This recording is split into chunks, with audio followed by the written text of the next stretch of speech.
Snow fell over Montana like ash after a battle. A retired Navy SEAL and his loyal German shepherd followed the screams of dying horses to an abandoned mining range, only to uncover something no human should ever see. Born from war, built from human flesh and steel. It wasn't hunting for food, it was hunting for orders. But in the heart of that frozen hell, the soldier will learn sometimes the real monster is man himself. Before we begin, tell us where you're watching from and subscribe for more stories of faith, courage, and the miracles God hides in the darkest places. The Wyoming winter had teeth. The air bit through fabric and skin alike, painting the valley in shades of gray and silence. Wind rolled off the Tetons like a slow exhale from an ancient god, scattering fine snow across the lonely road that led to Porter's horse ranch.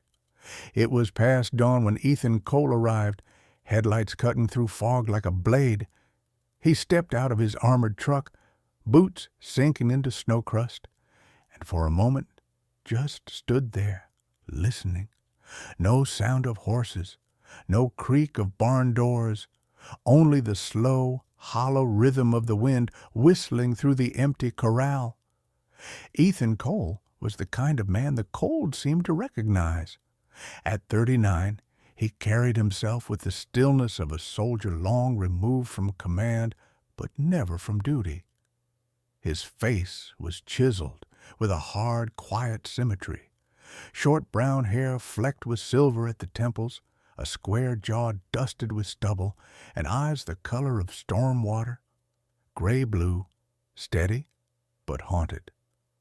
He wore the Navy SEAL's winter tactical uniform, the digital camouflage of muted green and gray blending perfectly with the snow-wrapped valley. Over it, his tan tactical vest clung tight, packed with ammunition, trauma supplies, and a combat knife etched from habit rather than need. His black gloves were scarred from training days that no longer existed, and his boots, steel-toed, heavy, sank deep into the slush like the footprints of a man too stubborn to stop moving forward. He had been stationed in places that burned, where sand replaced snow and blood dried fast. Fallujah, Sangin, names that clung to him like ghosts. He hadn't worn a uniform in 3 years, yet he still woke before dawn and cleaned his rifle as if someone might call him back tomorrow. Those habits, he realized, were all that kept his hands from shaking. A low chuff drew his attention. Beside him padded Shadow, his 9-year-old German shepherd, a veteran in his own right. Shadow's coat was thick, dark gray with streaks of silver along the spine, his eyes sharp and intelligent amber that caught the faintest glimmer of light. He moved with the discipline of an old soldier, every step deliberate, every sound calculated. His right ear bore a small nick from shrapnel, Afghanistan 2014, and his gait was slightly uneven when he walked too long on the ice. Ethan had rescued him from a base kennel when both were being retired. Shadow had saved him more times than he could count, not in war, but in the quiet, invisible hours that followed it. They reached the wooden gate leading into Ben Porter's ranch. Ben had been one of the few people in the valley Ethan still spoke to, a man in his late 60s, built like the barns he kept, weathered, wide-shouldered, and stubborn. Ben's handshake was always rough and warm, his laugh deep and patient. He had fought no wars but had buried a wife and a son in the same decade. Grief had made him kind. Ethan respected that kind of endurance. But this morning, the ranch was wrong. Even from the gate, Ethan could sense the absence. A ranch should breathe. Horses snorting in the cold, wood creaking, metal clanking. Here, only silence. Shadow stiffened, tail horizontal, ears forward. The wind carried something metallic, not just the usual scent of frozen iron, but sharper, almost sterile, like burnt copper. "Easy, boy," Ethan murmured, voice low and even. He pushed the gate open. The hinges groaned. What met him froze the air in his lungs. The horses, Ben's pride, his life's work, were scattered across the field, their bodies twisted, torn, and half buried in the snow. Blood had frozen black around them, crystallized into patterns like fractured glass. It wasn't the work of wolves. The wounds were too deep, too precise, limbs severed cleanly, metal fences bent outward as if struck by a force that didn't care for gravity or logic. Ethan had seen death before, human, animal, senseless. But this carried intent. His breathing slowed, automatic. Assess, observe, catalog. He crouched beside one of the fallen horses, its eyes still open, a frozen tear clinging to its lashes. He touched the wound with gloved fingers. Cold, smooth, not torn, but sliced. Something had cut through hide and bone like paper. Behind him, Shadow began to growl, a low, uncertain sound. Not aggression, confusion. Then suddenly, he sneezed violently twice, shaking his head as if something burned his nose. Ethan frowned, scanning the snow. The dog's reaction wasn't to blood or death. It was chemical, artificial. He followed the line of the fence toward the water trough, a large galvanized tank, now half tilted in the snow. And there he saw it. 3 massive claw marks, each gouging several inches deep into the steel wall. No bear, no mountain lion, no wolf could do that. The sheer force required to rip steel like fabric was beyond nature. Ethan stared at the trough, his breath fogging. The sound those claws must have made, metal screaming, horses thrashing, hung like an echo he couldn't hear but somehow felt. Then came the voice. "Ethan!" He turned. Ben Porter stood on the porch of the farmhouse, his parka half-buttoned, shotgun dangling loosely in one hand. His white beard was rimed with frost, and his skin, usually ruddy from sun and whiskey, looked bloodless. The man seemed smaller today, folded in on himself. "What happened?" Ethan asked quietly. Ben just shook his head. I don't know. Woke up to the noise, screaming, the horses. By the time I got out here," his voice broke, "they were already gone, all of them." Ethan approached, taking the shotgun from Ben's trembling hands. "Did you see anything? Tracks? Movement?" "There were tracks," Ben said after a moment, voice thin as paper. "Big, like a bear's, but not." He rubbed at his eyes. "Sheriff came by already. Said it was wolves. Said we'll be fine." Ethan looked back at the field. "That wasn't wolves." Ben's eyes flicked up. "You think it's something else?" Ethan didn't answer. His gut already knew. This wasn't nature. It was design. He crouched again, tracing the claw marks in the trough with his glove. The metal edges were warm to the touch.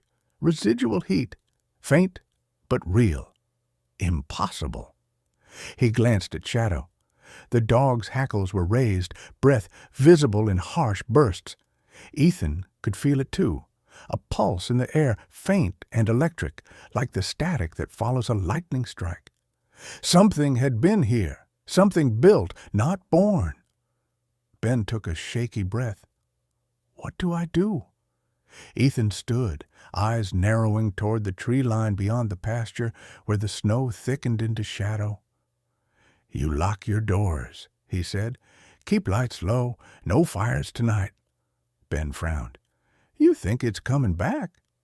Ethan adjusted his vest, shouldered his rifle, and looked toward the endless gray woods.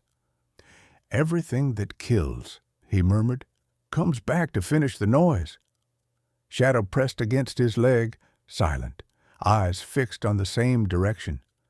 The wind shifted, bringing again that bitter metallic smell. Ethan felt his pulse slow, combat calm. Somewhere in the pines, a branch cracked. Then silence returned, vast and perfect. For a long moment, he said nothing. Then softly, almost to himself, "This isn't a hunt," he whispered. "It's a test." The wind carried the words away into the snow. The storm came at midnight, crawling across the valley like a wounded beast. By dawn, the snow had deepened into white silence again, muffling every sound except the hiss of wind through the pines. Ethan Cole stood by the frost-covered window of his small cabin, the kind built for solitude and survival, not comfort. He'd been awake for hours, unable to silence the echo of Ben Porter's broken voice. The image of the mangled horses wouldn't leave him, nor the metallic scent that still clung to his gloves. Outside, the forest looked frozen in prayer. Shadow lay near the stove, his head resting on his front paws, amber eyes tracking every small sound. He was calm on the surface, but Ethan saw the tension in his shoulders, the slight twitch of muscle whenever the wind shifted. Old soldiers knew each other's tales. The dog felt it too, that something unnatural had stepped into their world. Ethan pulled on his vest, the worn leather and nylon creaking softly. He slid a new magazine into his rifle, checked the chamber, and scanned the perimeter map spread across the kitchen table. A red pencil marked their usual patrol route, 2 miles through forest and creek, circling back toward the main trailhead. But today he added a new line, a path leading east, into the denser part of the forest where Ben's ranch fence ended and federal land began. At precisely 700, the satellite phone on the counter vibrated.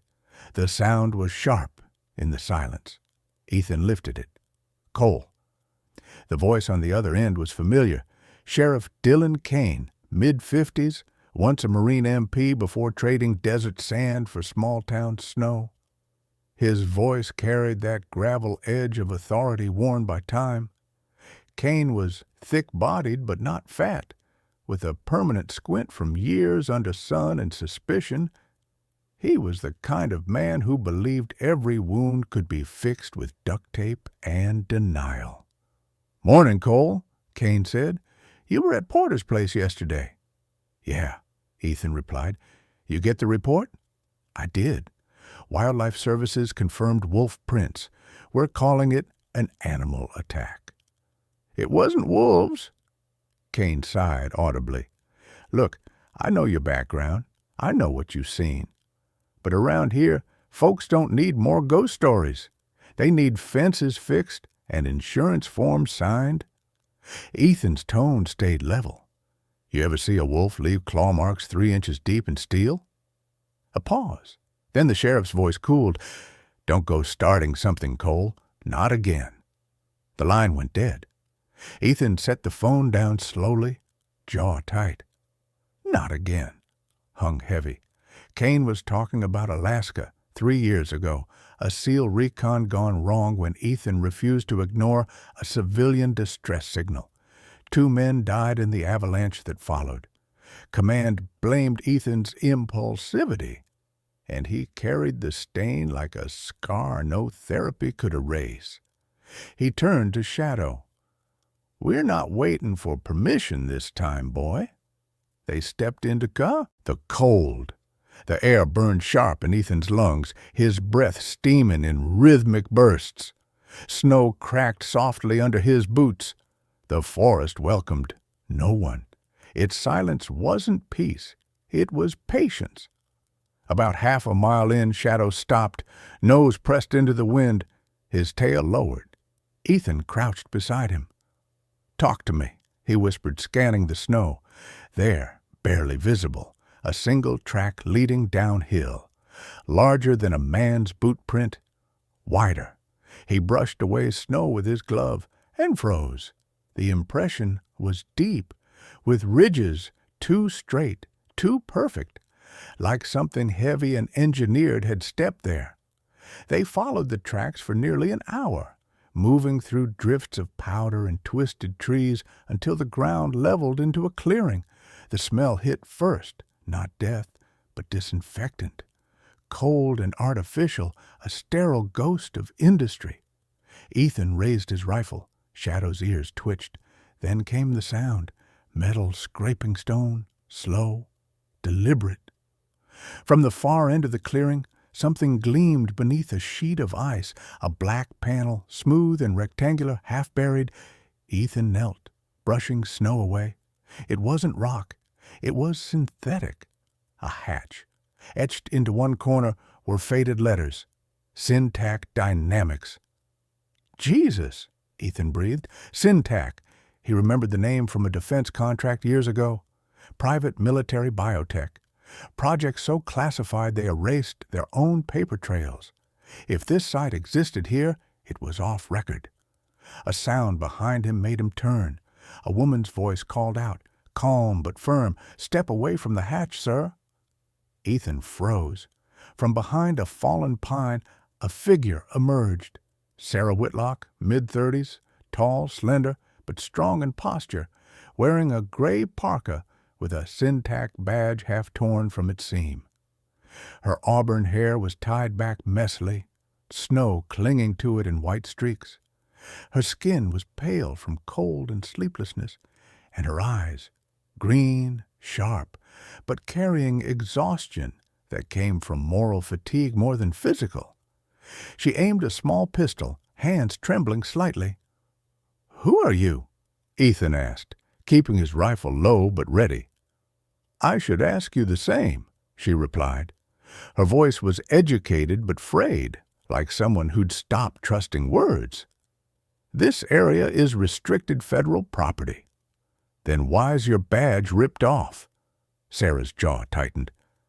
"Because I'm not supposed to be here anymore." Ethan studied her, too steady to be a local, too alert to be lost. "You worked for them?" "Once," she admitted, "and now they want me gone." "What's under this hatch?" She hesitated, eyes flicking toward the steel plate. "You wouldn't believe me." "Try me."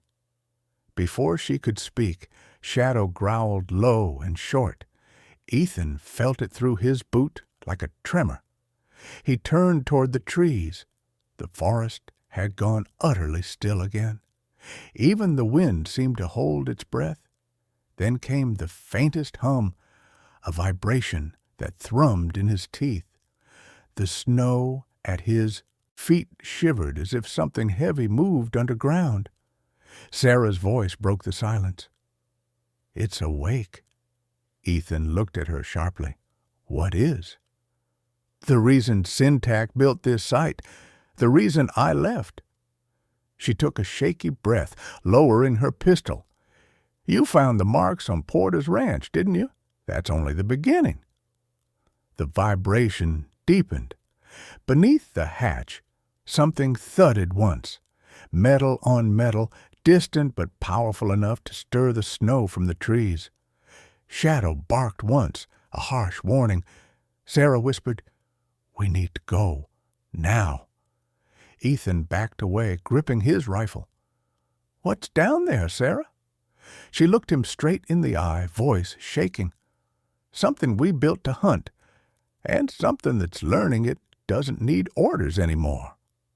The hatch shuddered again, a muffled groan echoing through the ice.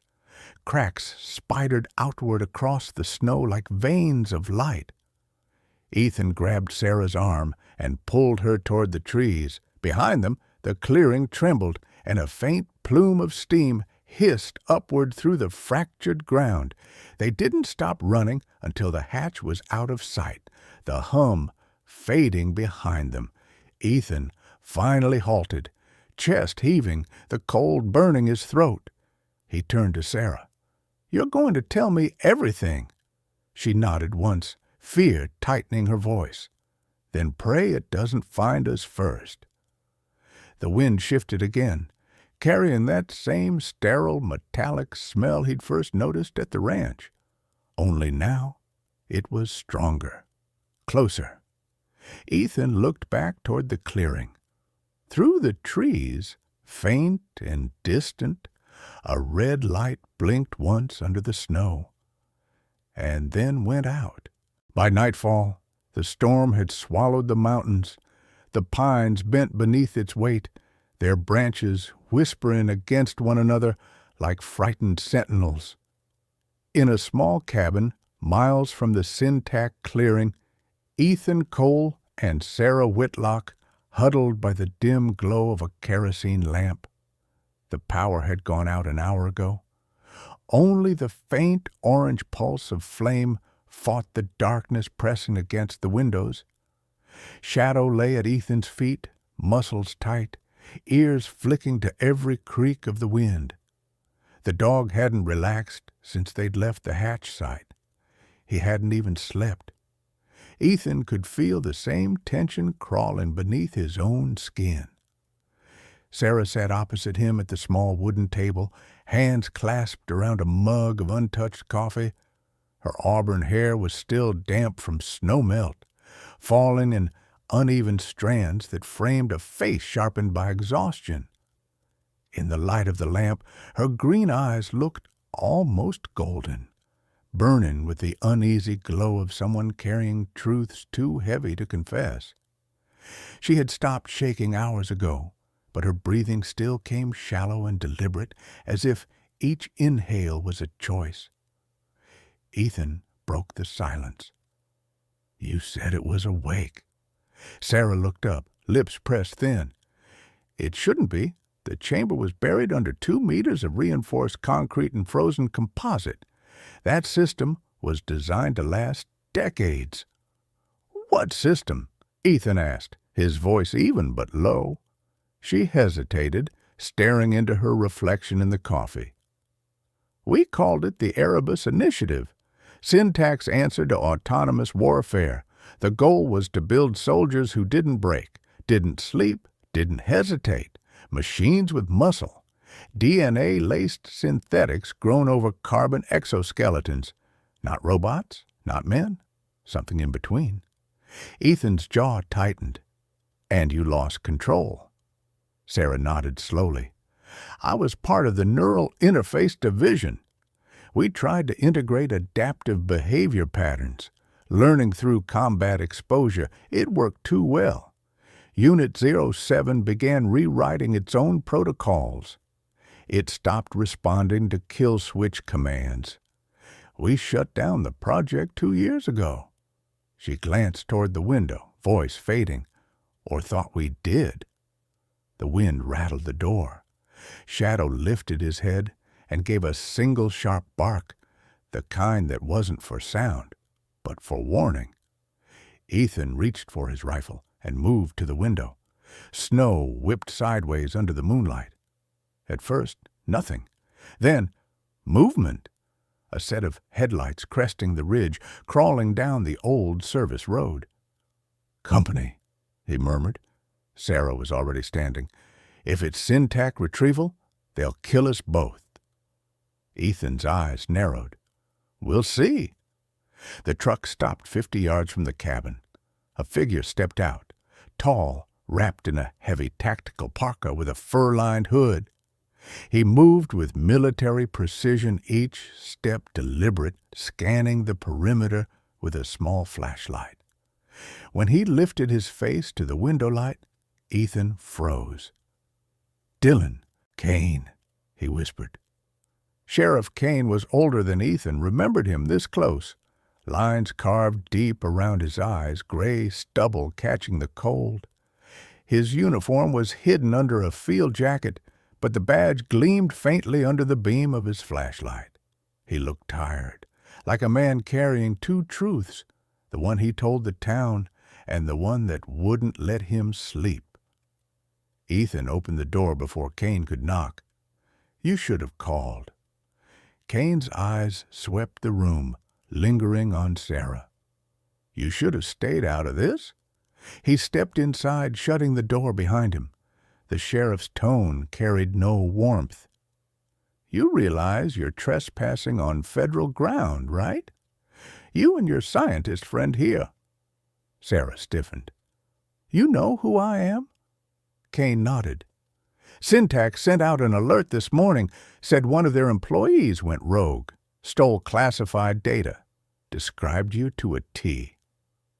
Ethan's voice cut through the tension. "And you believe them?" Kane looked at him, and for a moment the hardness in his eyes cracked. "Doesn't matter what I believe, Cole. I just got a call from the county line. 3 hunters found dead near the ridge. Their trucks torn in half." "No animal did that," Sarah whispered. "It's moving." Kane turned sharply. "What's moving?" "The thing under the ice," she said, voice trembling but steadying as she spoke. "You think you're dealing with a predator. You're not.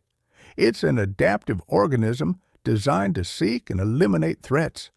Once it identifies movement or sound, it tracks it until the target stops breathing." Kane exhaled slowly, the kind of breath that came from someone realizing the world just broke its own rules. He looked at Ethan. "You were right. This isn't wolves." Outside, the wind shifted again, carrying with it a faint vibration, a low rhythmic pulse like the thud of a distant heartbeat. The kerosene flame trembled. Shadow rose to his feet, growling, fur bristling along his spine. Ethan moved to the window, eyes scanning the tree line. "Lights off," he said quietly. Sarah turned the lamp down until darkness swallowed the room. Through the storm, Ethan saw it, a shadow taller than the pines, gliding silently along the tree line. It didn't move like an animal. It didn't sink into snow. It seemed to drift, massive and fluid, its outline rippling as if refracting the air around it. Then it vanished. For a long minute, none of them breathed. Kane broke the silence first. "That thing, whatever it is, it's headed toward town. If it keeps that course, it'll reach Milford by morning." Sarah's voice cracked. "You can't fight it. You can only contain it." Ethan turned from the window, his face hardening. "Then we find where it came from. That hatch wasn't the only sight." Kane frowned. "You know more than you're saying." Sarah nodded. "Syntax built 3 facilities across Wyoming. The one we found, Erebus West, was the smallest. The control center's under the old Iron Range 20 miles north." Kane rubbed his face. "You're telling me there's more of those things?" Her silence was answer enough. Shadow let out a low, warning growl again. This time, it wasn't the forest. It was the road. From beyond the ridge came another light, softer, blinking, a drone descending slowly through the snow, its rotors whispering. A red laser swept across the cabin wall. "Down!" Ethan barked. The window exploded inward as a burst of rounds shredded the table. Kane dove behind the counter, firing through the shattered glass. The drone veered, spraying the front porch before vanishing into the storm. Silence returned, heavier than before. Ethan checked his rifle, chamber smoking. "They know where we are." Sarah's hand shook. That wasn't the creature, that was Syntax. Kane holstered his sidearm, eyes grim. "Then we're out of time." Ethan moved toward the back door, pulling on his vest. "We leave now. Head for the Iron Range. If we don't stop this thing before sunrise, there won't be a town left to warn." Sarah hesitated, looking toward the broken window, snow blowing in like ghostly smoke. "You don't understand," she whispered. "You can't stop it." Ethan met her gaze, voice flat. "Watch me." Outside, the storm had grown teeth again. Somewhere beyond the ridge, through the white veil of snow, a deep metallic sound echoed. 3 slow, dragging steps followed by a mechanical hiss. Shadow pressed close to Ethan's leg, trembling not from cold, but instinct. The sound came again, closer this time. Cain whispered, "That's not the wind." And from somewhere in the darkness, a faint red glow blinked, steady, pulsing, like an eye opening for the first time. Snow fell in heavy curtains as Ethan Cole, Sarah Whitlock, Sheriff Cain, and Shadow trekked north toward the old Iron Range. The blizzard had swallowed the horizon, turning every sound into a distant echo. The world seemed reduced to white and breath. White snow, white fear, and the white steam from Ethan's mouth as he led the way through the storm. His rifle was slung tight across his chest, the barrel frosted. Shadow moved just ahead, his paws silent against the drifts, every muscle taut with alertness. The dog didn't bark, didn't whine. He just scanned the dark edges of the forest with the patience of a ghost. By the time they reached the ridge, dawn was a faint gray smear behind the clouds.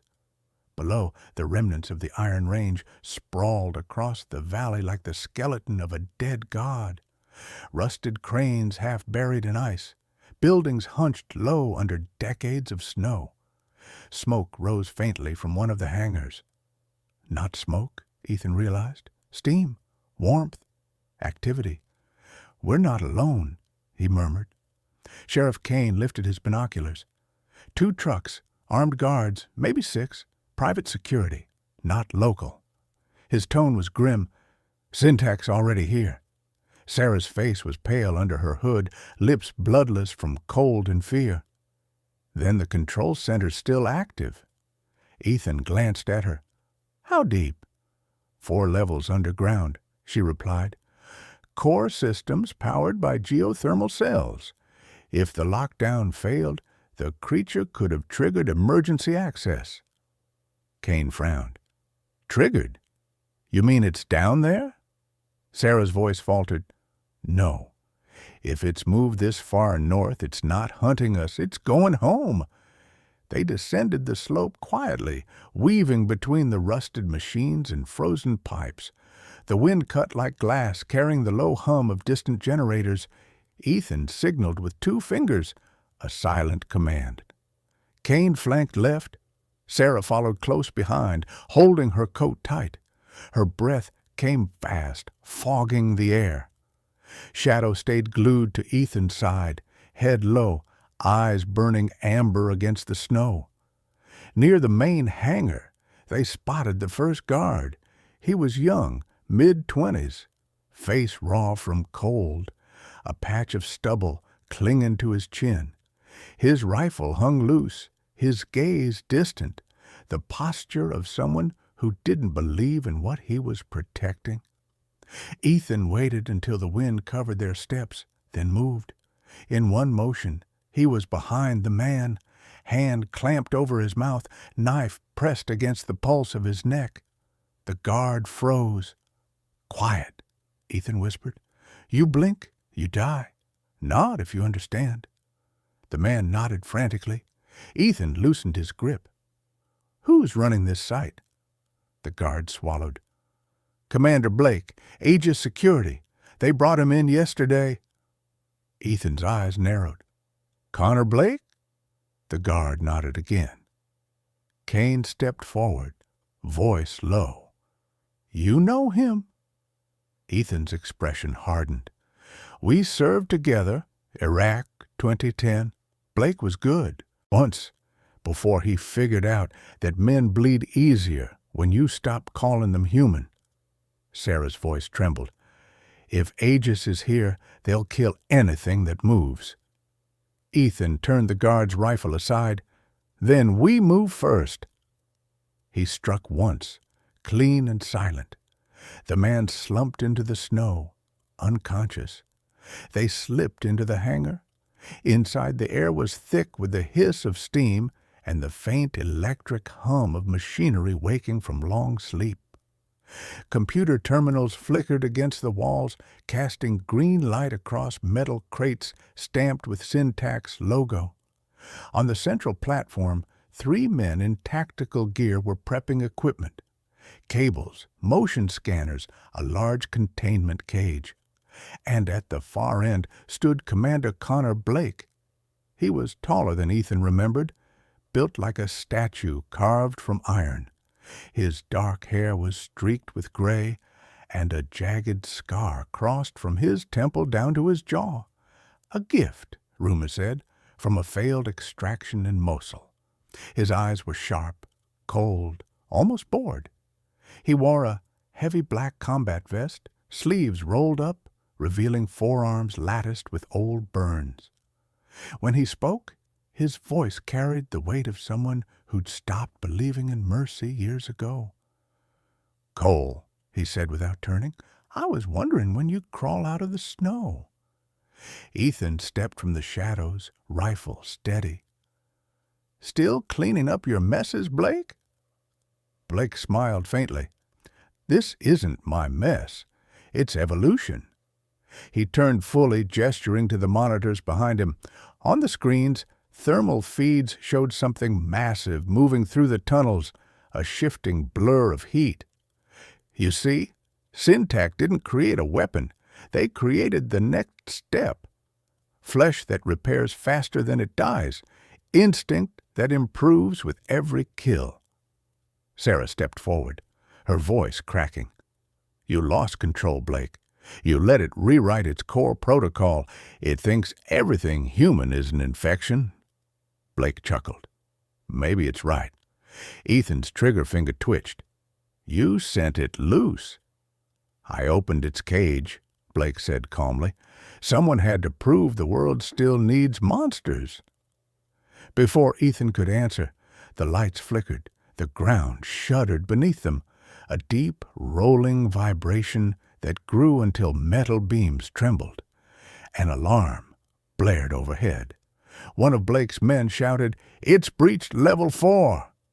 The floor groaned as something below slammed into the foundation. The sound wasn't like footsteps. It was heavier, mechanical, and wet. Steam hissed from vents. Somewhere deep in the complex, a reinforced door tore open with a screech that made Sarah flinch. Shadow growled, low and savage. Blake's calm broke for the first time. "Seal the upper levels, now!" he barked. His men scrambled for controls. Ethan turned to Sarah. "How do we shut it down?" "There's a control core below the main reactor," she said quickly. "If we overload it, we can collapse the tunnels." Kane cursed under his breath. "And kill us with it." Sarah looked at Ethan. "You asked how to stop it. That's the only way." Ethan nodded once. Decision made. "Then we finish it." He turned his rifle on Blake. "You're not coming." Blake smiled thinly. "Neither are you." He hit a control on his wrist pad. The steel doors above them slammed shut. Red warning lights flooded the hangar. "You wanted to stop it, Cole? Go ahead. You'll get your wish." A deafening roar erupted from below, vibrating through the walls like thunder. The screens flickered, showing a massive silhouette climbing through the lower tunnels. Humanoid, but wrong. Moving on all fours and upright by turns, its body shimmering with shifting armor plates that looked like wet metal. Sarah gasped. "It's evolving." Ethan grabbed her arm. "Move!" They ran for the side corridor as the floor buckled. Steam burst from the vents. Behind them, Blake's voice echoed, "Tell me, Cole, what happens when the perfect soldier stops needing a commander?" The wall split open with a shriek of tearing metal. From the darkness below, a hand, more claw than flesh, slammed against the floor, molten red light burning from its joints. Ethan turned his rifle toward the pit, eyes cold. "We find out." The explosion of metal and steam filled the underground hangar as Ethan Cole dove behind a console, dragging Sarah Whitlock with him. Sheriff Kane fired 2 rounds toward the collapsing stairwell while Shadow barked furiously, teeth bared, his breath white in the air. The roar below grew louder, like an engine made of bone and fury. The creature was coming up. Ethan grabbed Sarah's arm. "Where's the reactor core?" She pointed toward a steel corridor, veiled in smoke. "Down that hall, 2 levels beneath us." Kane cursed, reloading. "Then let's move before the damn mountain comes down." They sprinted through flickering corridors lined with frost and ruptured pipes. The emergency lights bathed everything in crimson, casting their shadows long and violent. Alarms wailed above them like dying sirens. The deeper they went, the more the air grew hot and metallic, mixing with the smell of ozone and decay. The tunnel split ahead, left toward the old geothermal shaft, right toward containment labs. Sarah hesitated. "Left takes us to the core, but we need the access key. It's locked to the command center upstairs." Ethan stopped, jaw tightening. "Then we take it from Blake." Before they could turn, gunfire erupted from the far end of the hall. Sparks showered from the ceiling. Shadow growled, crouching low. 3 Aegis soldiers appeared, their faces hidden behind black visors. They moved in formation, trained killers. Ethan dropped to a knee and fired twice. Clean, efficient. 1 man fell, another stumbled back, clutching his shoulder. The last one returned fire, bullets pinging off the steel bulkheads. Kane shot once, hitting the man square in the chest.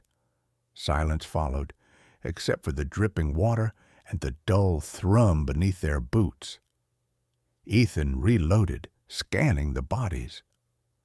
"They're not protecting this place, they're trying to bury it." Sarah knelt beside one of the soldiers, pulling a key card from his vest. "Level 3 clearance. It might open the hatch." She glanced up, her face smeared with soot. "We don't have long. If Blake's still alive, he'll seal the tunnels." They pushed deeper. The corridor narrowed into a catwalk suspended above a cavernous pit. Below, molten steam rose from glowing fissures, the geothermal heart of Iron Range. Metal catwalks spiraled downward around the reactor like ribs of a dead beast. Across the void, through waves of heat, they saw the control terminal glowing faintly. "There," Sarah said. Kane's breath steamed through his teeth. "Great. Just cross the pit of hell to get there." Halfway across, the metal floor shuddered violently. From somewhere in the lower depths, a massive hand slammed against the wall, bending the railing, then another. Each finger tipped in steel and flesh, fused together. The creature climbed into view. It was bigger now, 10 feet tall, its skin a shifting armor of metal plates glistening like oil. Its face was almost human, but wrong, jaw disjointed, one eye glowing red, the other black and hollow.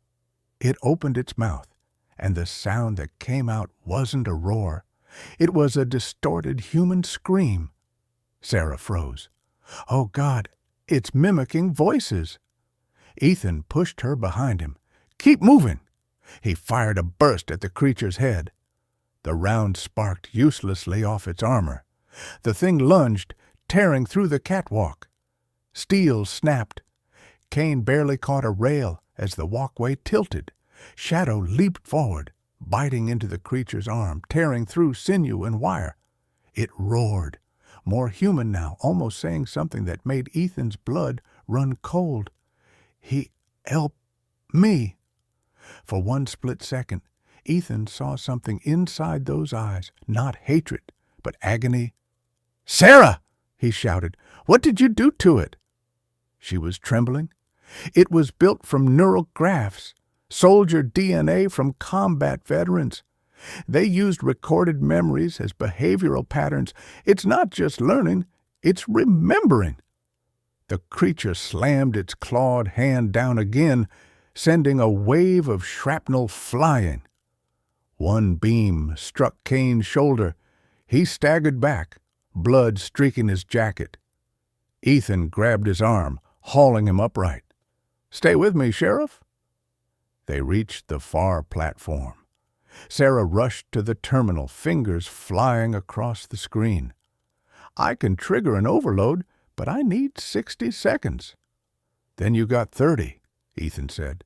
He took cover behind a crate, firing controlled bursts to slow the advancing monster. Shadow stayed beside him, barking in fury each time the creature climbed higher. Kane, pale but determined, held his revolver steady with his uninjured arm, each shot echoing like punctuation marks in the chaos. The reactor lights flared.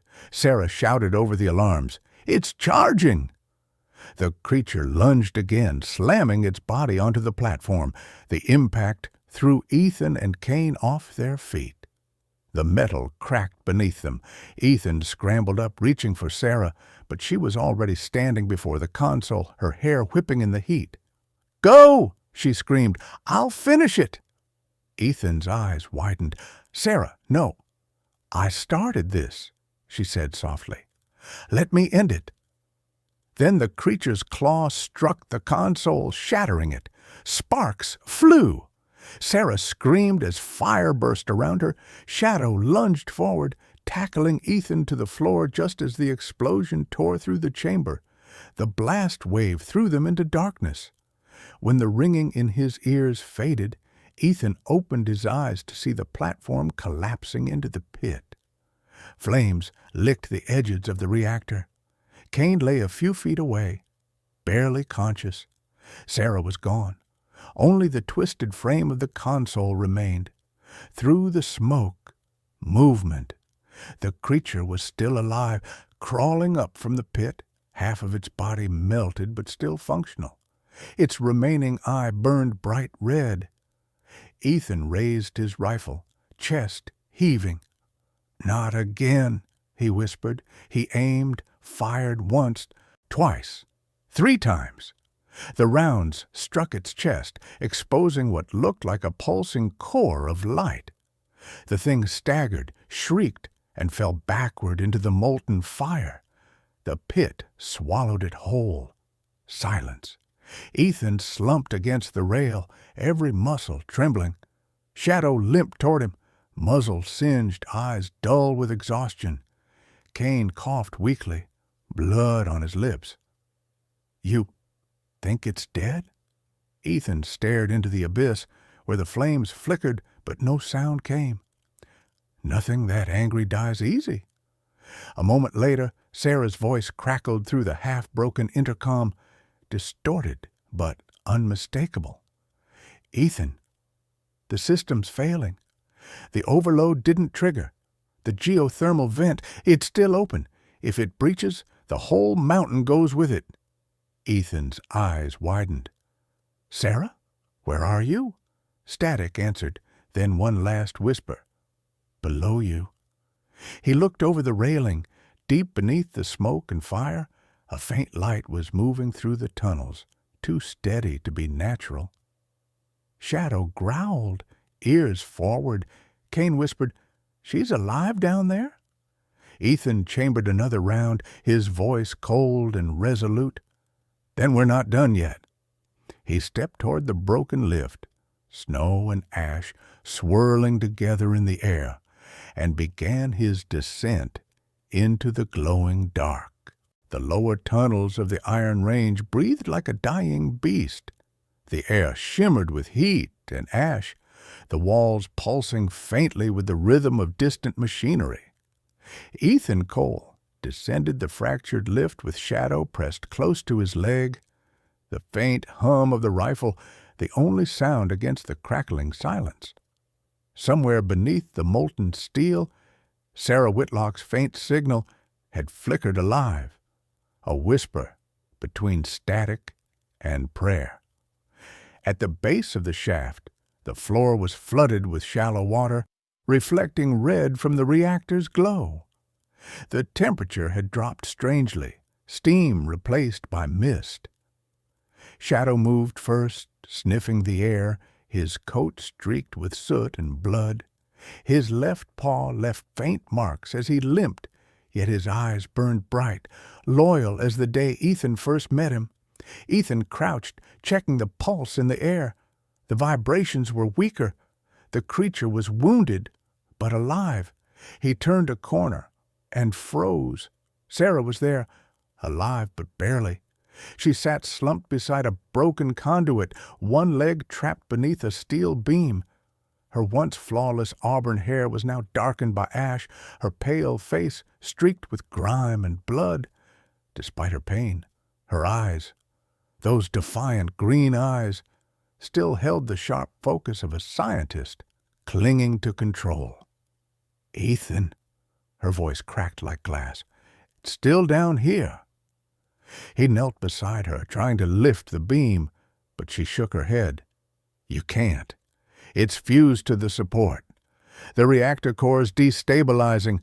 We don't have time." Ethan ignored her, planting his hands beneath the metal, muscles strained, veins standing out against his neck. "You said that before, and I'm still here." Her lips twitched into something between a smile and a grimace. "You're impossible. People tell me that a lot." He heaved again, and with a grunt the beam shifted just enough for Sarah to pull her leg free. She gasped, clutching at Ethan's vest as he dragged her clear. Shadow pressed against her side, whining softly, a soldier recognizing another's pain. Ethan tore a strip from his sleeve and tied it around her thigh to slow the bleeding. "Can you walk?" "I can limp," she managed, "but the reactor's at 70% overload. If it hits 90, the mountain goes." "Then we shut it down," Ethan said. Sarah looked at him like he was mad. "The control conduit's in the main chamber. That's where it is." Ethan stood, rifle in hand, eyes cold. "Then that's where we go." They moved through the tunnel, walls trembling with each pulse of the reactor. The deeper they went, the stranger the light became, flickering between white and red, like the heart of some buried god. And then they saw it. The creature stood in the center of the chamber, bathed in the molten glow of the ruptured core. It was no longer crawling. It was standing upright, human-like in posture, but far taller. Its armor plates burned away to reveal veins of raw muscle threaded with circuitry. Where a face should have been was only a skull of light, pulsing faintly in rhythm with the reactor behind it. Sarah's voice trembled. "It's synchronizing with the energy field. It's feeding." Ethan raised his rifle. Not for long. The creature turned its head slowly, as though recognizing him, and then it spoke. The voice was warped, fractured, but underneath the distortion was something unmistakably human. "Cole." Ethan froze. The voice was male, low, tired, and painfully familiar. "Blake?" The creature tilted its head, and for a moment Ethan saw the scar along its jawline, the faint pattern of veins where skin once had been. Connor Blake's memories, his body, were part of this thing now. "Evolution," it whispered, voice echoing like metal scraping over bone. "You can't kill what replaces you." Ethan's jaw clenched. "Then I'll die trying." He opened fire. Bullets tore into the creature, sparks and flesh flying. It staggered but didn't fall. The core behind it surged, sending out waves of heat that scorched Ethan's vest. Sarah limped toward a control console, typing with shaking hands. "I can overload the failsafe, but I need 2 minutes." "Take one," Ethan shouted, reloading. Shadow darted forward, biting into the creature's leg. The thing roared, swinging an arm that sent the dog flying across the room. Ethan's heart seized, but Shadow got back up, trembling, bleeding, but standing. The creature lunged.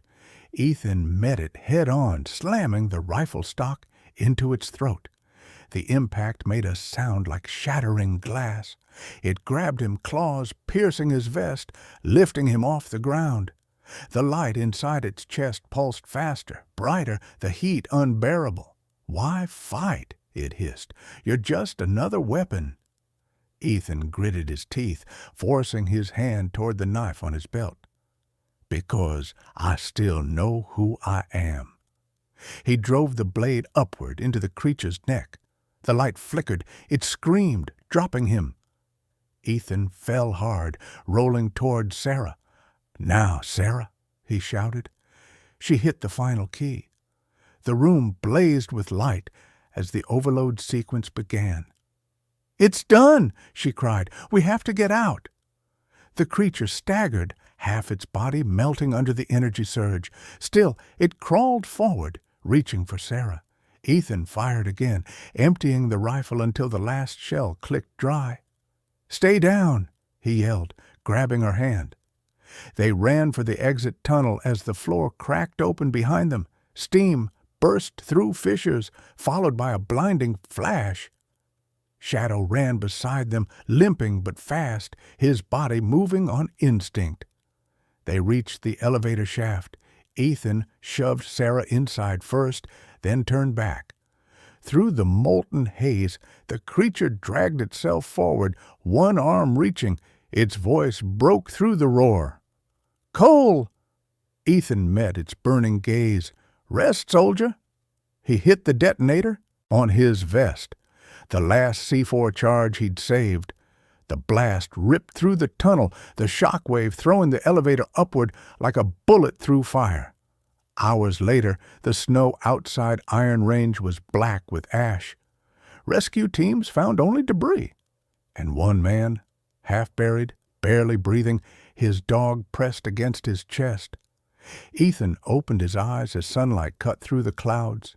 Sarah knelt beside him, leg bandaged, face smeared with soot, but alive. "You did it?" she whispered. Ethan exhaled weakly. "No," he murmured. "We did." In the distance, the mountains smoldered, sending up a single pillar of light that pierced the sky. Shadow barked once, low, tired, but proud.